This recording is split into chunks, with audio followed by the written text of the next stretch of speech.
11 novembre 2020, cela fait déjà 102 ans que la Première Guerre mondiale avait pris fin. Sur initiative de l'ASBEL Bakushinta, il a été organisé au Square Riga, dans la commune d'Escarbec à Bruxelles, une cérémonie commémorative de l'armistice de 1918 à la fin de la Première Guerre mondiale. À l'honneur, les soldats congolais qui étaient tombés sous le drapeau belge durant les deux guerres mondiales, 1914, 1918 et 1940-1945. Pandémie du coronavirus oblige, le nombre de participants était limité. Et parmi les officiels, il s'y est de noter la présence du bourgmestre de Ouessé-la-Mer, M. Olivier Menguin, celui de son successeur à la tête du parti des filles, M. François de Smet. Après les discours de circonstances introduites par Mme Anne-Marie Georgine Dibois-Mbombo, coordinatrice project manager de l'ASBEL Bakushinta, une cérémonie traditionnelle avec du vin de palme et des macassous a été organisée en mémoire des disparus congolais de la Grande Guerre. Suivra le dépôt des gerbes de fleurs, dont celle du Parti des filles par son président et celle du ministre bruxellois Pascal Smet. La cérémonie se terminera par l'hymne national congolais avant la prise d'une photo de famille.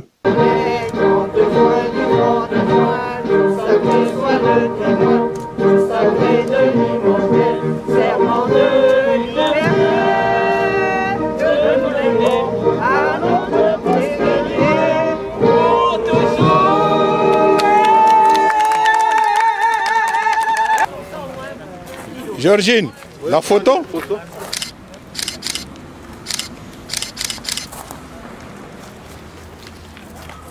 bon?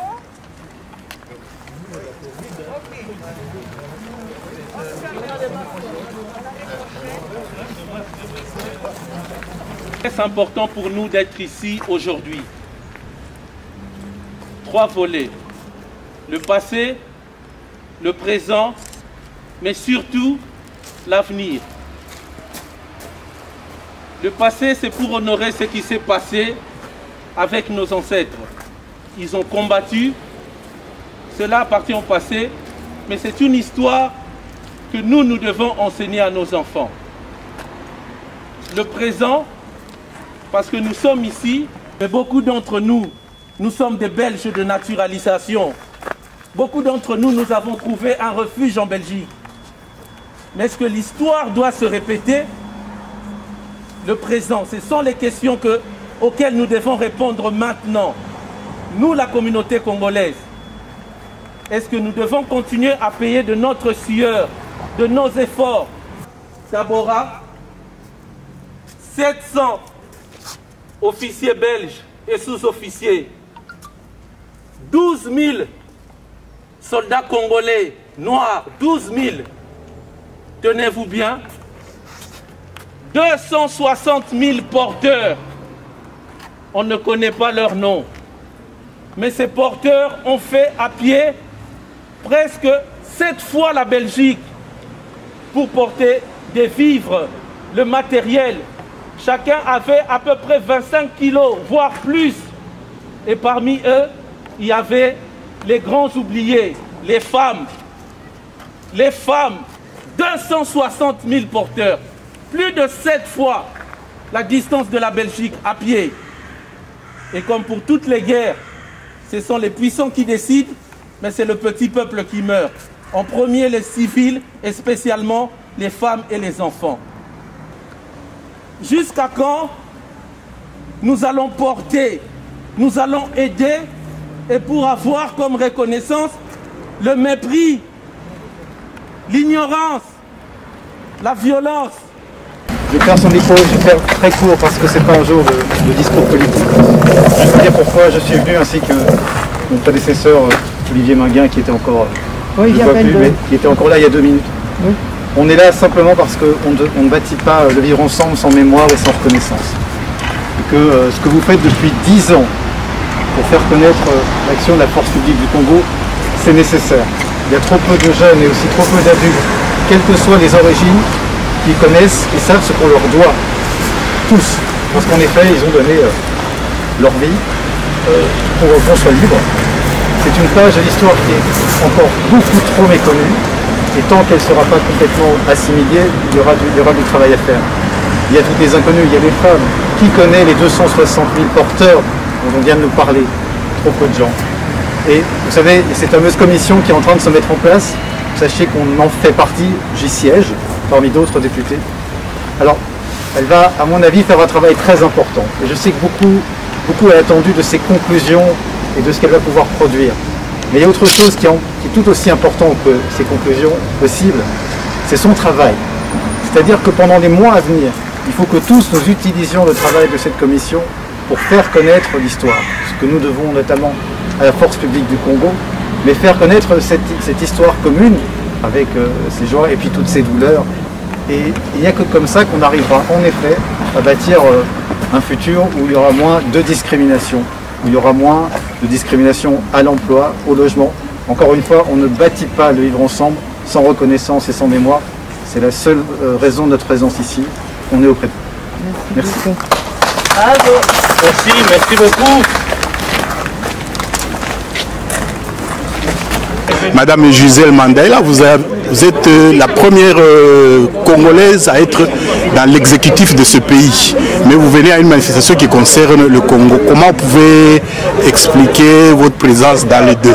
Je pense que en tant que citoyen du monde, parce qu'on parle de la guerre mondiale, et donc cette guerre mondiale, elle a touché tout le monde. Elle a touché tant les Européens que les Africains qui ont participé à ça. Et en tant que Belge, mais d'origine congolaise, j'insiste, je pense qu'il est de mon devoir d'être là où on commémore toutes les personnes qui ont lutté pour la liberté et pour la paix. Et tant qu'on lutte pour la liberté et pour la paix dans le monde, je suis présente. Et à plus forte raison ici où les Congolais ont versé de leur sang. Et en tant qu'enfant issu de cette communauté congolaise, parce que le sang qui coule en moi, c'est le sang des Congolais d'abord.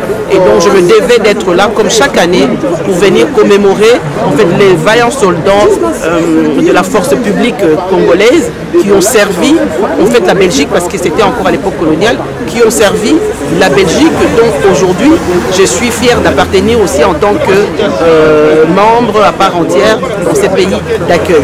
Donc voilà, tout simplement ma présence est due à ça. Un dernier mot sur la relecture de l'histoire commune Belgique-Congo, parce que vous le savez, cette histoire est méconnue, mais on voudrait bien que finalement on la connaisse à sa juste valeur. Que dites-vous? J'espère qu'aujourd'hui, avec l'installation ou l'instauration de la commission vérité, la commission décolonisation, ce que nous on appelle en tout cas les afro-descendants, nous avons rebaptisé cette commission en commission réconciliation et vérité et réparation. Et j'espère que grâce à cela, on pourra enseigner l'histoire des deux pays, en fait, l'histoire conjointe de la Belgique et du Congo, et surtout de ne pas éluder tous les pans congolais et tout ce que les Congolais ont fait pour la Belgique. Donc, entre autres, il faudra instaurer cette partie de l'histoire par rapport à la force publique. Et il faudra aussi, demain en tout cas, que les membres de cette commission prennent toute la mesure et puissent inscrire cette partie de l'histoire de ces combats le 11 novembre lors de la parade de la commémoration qui se passe en présence du roi sur le monument aux morts. Donc il faudra aussi qu'on rappelle cette histoire. Et donc j'appelle ça de tous mes voeux et je m'adresse ici aux membres de la commission de colonisation de pouvoir aussi inscrire cela et l'inscrire aussi dans l'histoire, dans le parcours scolaire, parce qu'on ne connaît pas, même moi-même ici, j'ai appris à connaître cette partie grâce à maman Georgine Dibois, il y a de cela une dizaine d'années et que je participe, mais j'ai étudié ici, j'ai grandi, je n'ai jamais vu ça dans le cours d'histoire. Et donc aujourd'hui c'est vraiment l'occasion, c'est le momentum pour pouvoir inscrire toutes ces pans de l'histoire congolaise dans le parcours scolaire des jeunes ici. 4, 3, 2, 1, 0. Madame Georgine Dibois, bonjour. Bonjour, Cheikh Fita. Pouvez-vous nous expliquer le sens de la manifestation d'aujourd'hui? Chaque FITA, comme vous savez, chaque 11 novembre, nous nous réunissons devant ce monument du Square Riga. C'est depuis 2010. D'ailleurs, vous êtes parmi les premiers, la presse qui nous a toujours suivis.